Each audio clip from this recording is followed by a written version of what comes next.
സ്നേഹമുള്ളവരെ, ഇന്ന് ദൈവവചനം നിങ്ങളോട് പറയുന്നു. യെശയ്യാ പ്രവചനം 43 അധ്യായം 19 വാക്യം. ഇതാ, ഞാൻ പുതിയൊന്ന് ചെയ്യുന്നു, ഇപ്പോൾ അത് ഉത്ഭവിക്കും, നിങ്ങളതറിയുന്നില്ലയോ? ഞാൻ മരുഭൂമിയിൽ വഴിയും നിർജ്ജന പ്രദേശത്ത് നദികളും ഉണ്ടാക്കും.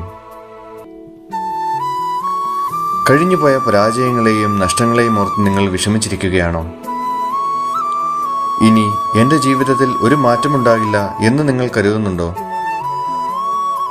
എങ്കിൽ ദൈവം എന്ന് നിങ്ങളോട് പറയുന്നു, അവിടുന്ന് നിങ്ങളുടെ ജീവിതത്തിൽ പുതിയൊരു കാര്യം ചെയ്യാൻ പോവുകയാണ്. മരുഭൂമി പോലെ വരണ്ടുപോയ നിങ്ങളുടെ ജീവിത സാഹചര്യങ്ങളിൽ ദൈവം പുതിയ വഴികൾ തുറക്കും. ആർക്കും ഒന്നും ചെയ്യാൻ കഴിയില്ലെന്ന് തോന്നുന്നിടത്ത് അവിടുന്ന് സമൃദ്ധിയുടെ നദികൾ ഒഴുക്കും. പഴയതിനെ ഓർത്ത് ഭാരപ്പെടേണ്ട. ദൈവം നിങ്ങൾക്കായി കരുതിയിരിക്കുന്നത് അതിലും വലിയ നന്മകളാണ്. ഈ പുതിയ തുടക്കം ഇന്ന് നിങ്ങളുടെ ജീവിതത്തിൽ സംഭവിക്കട്ടെ. ദൈവം നിങ്ങളെ സമൃദ്ധമായി അനുഗ്രഹിക്കട്ടെ. ആമേൻ.